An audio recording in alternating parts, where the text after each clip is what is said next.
This is Channel 7 Eyewitness News with Bill Butel, Scott Clark with sports, Sam Champion with the exclusive AccuWeather forecast, and the Eyewitness News team.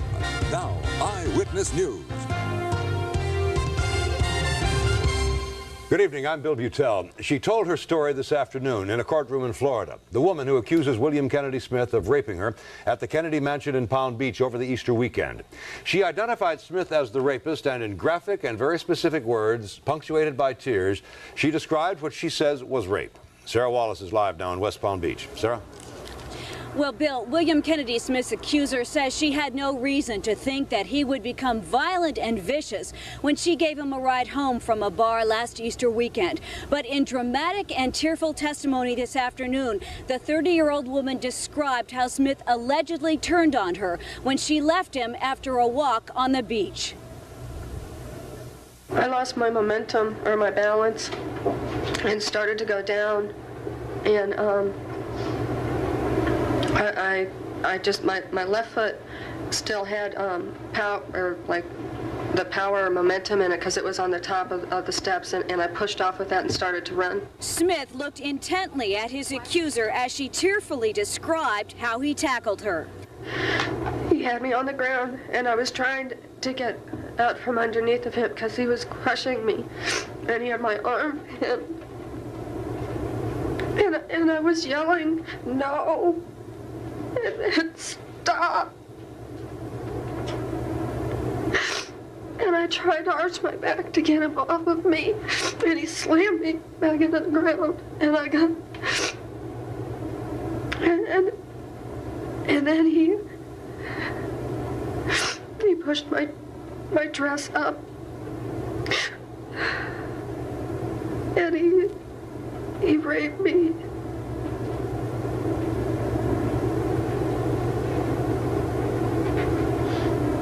And I thought he was going to kill me.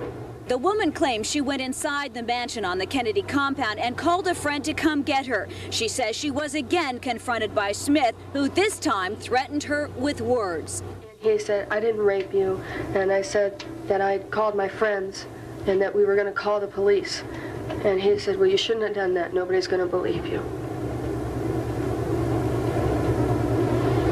How did you feel when he told you that no one would believe you? I got extremely frightened again. I didn't know how he was going to make that one happen. I thought he was going to kill me when he said that.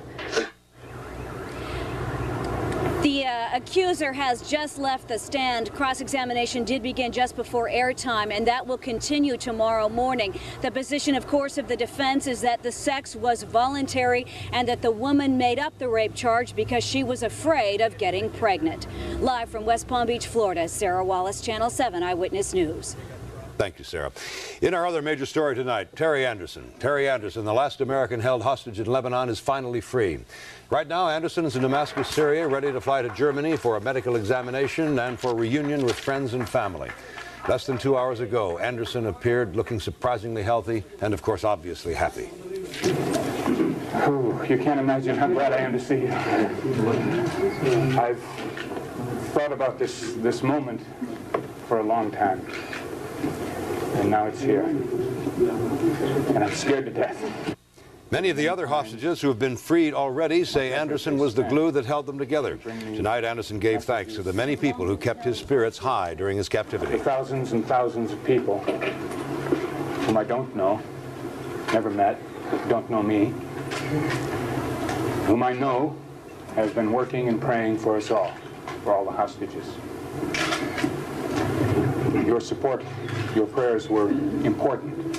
They made a big difference. They made a difference to us in some very dark times. Here in New York, Anderson's friends and colleagues at the Associated Press broke out the champagne.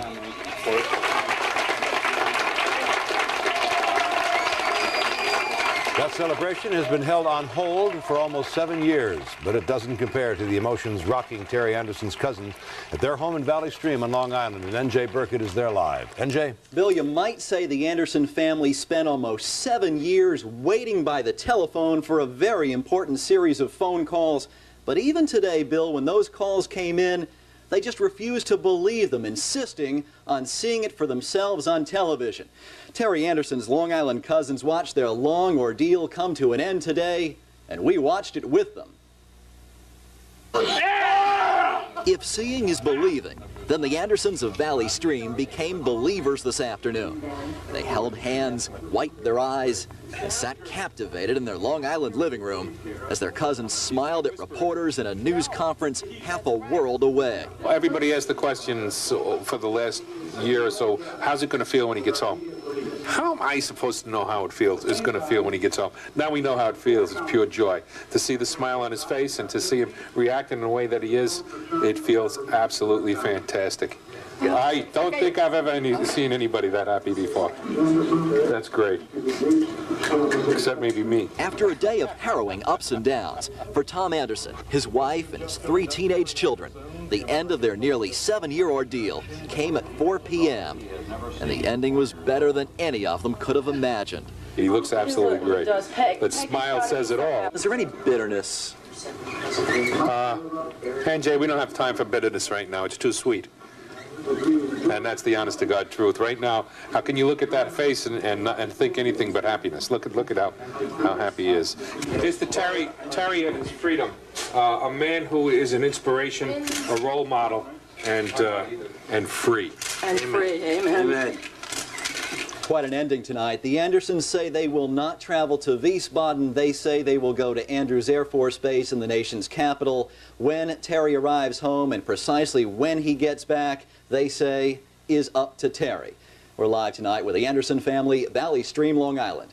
NJ Burkett, Channel 7, Eyewitness News. Thank you, NJ. Good news about Terry Anderson, of course, but there's disturbing news tonight about Alan Steen, the American hostage who was freed only yesterday. Doctors in Wiesbaden report that Steen suffers from blackouts and seizures as a result of a kick to the head during his captivity, and it is believed that he has suffered permanent brain damage. A bit closer to home, the big concern for bus and subway riders is the fare increase that is coming in the new year. Transit officials say they have found a way to hold the increase to 15 cents rather than a quarter. The TA wants to shift $90 million from the commuter railroads to the operating budget. That means the fare would go to $1.30 instead of $1.40 if that is what happens. You may recall we told you about how easy access meant easy money for people using locksmiths who do not check identification. Now the New York City Council is taking action to protect consumers in this area. We showed you these pictures of locksmiths unlocking doors without asking for proper ID. Today the Consumer Affairs Committee passed a bill that requires locksmiths to make sure that people are authorized to enter the locked property. The bill comes up for a vote before the full City Council on December 19th. Potemkin is one of the biggest and most important automobile dealers in the country, headquartered in New York City. And we first told you about charges that Potemkin has taken some of its customers for a ride, cheated them, sold them used cars when they paid for new cars. The New York State Attorney General is taking action against Potemkin, and Tim Minton is here now with his story. Tim? Bill, the Attorney General threw the book at Potemkin, actually a couple of books, and here they are. Court papers with evidence of alleged fraud and misrepresentation. All told, more than 100 customers who say Potemkin took them for a rip-off ride. Marina and Alexander Freiberg want the new car they bought, not this used one they say was secretly substituted. David Rosenberg bought his car somewhere else after Potemkin allegedly wouldn't honor an advertised price. 2 rip-off stories out of dozens in a case the accused says is no big deal. There are a minuscule number of complaints. We think it's like 1/25th of 1% of the transactions engaged in by this business over the period of time in question. One person should never be defrauded. One person should never be taken advantage of. We're asserting that over the last couple of years, we know of 115 complaints. That's only the tip of the iceberg. Those are only the people who have come to the Attorney General's office. The Freibergs went to the Attorney General after paying what Chrysler's U.S. headquarters confirms was full new car sticker price for a 1989 Dodge Dynasty. I think it's fraud. Give it to us a used car. We sign the contract for a new car. We pay for a new car when you have a used car. That means it's fraud. A sales order signed by both Marina Freiberg and Potemkin clearly says new motor vehicle. So the Freibergs say they ignored a lack of new car smell and 60 miles already showing on the odometer. But when the car's title arrived, it said used, and they got angry. If Potemkin says they talked to you about a used car, what would you say to that? They are lying. When the Freibergs asked Potemkin for an explanation, they got a copy of an order for a used car purportedly signed by Marina Freiberg for the same Dodge Dynasty.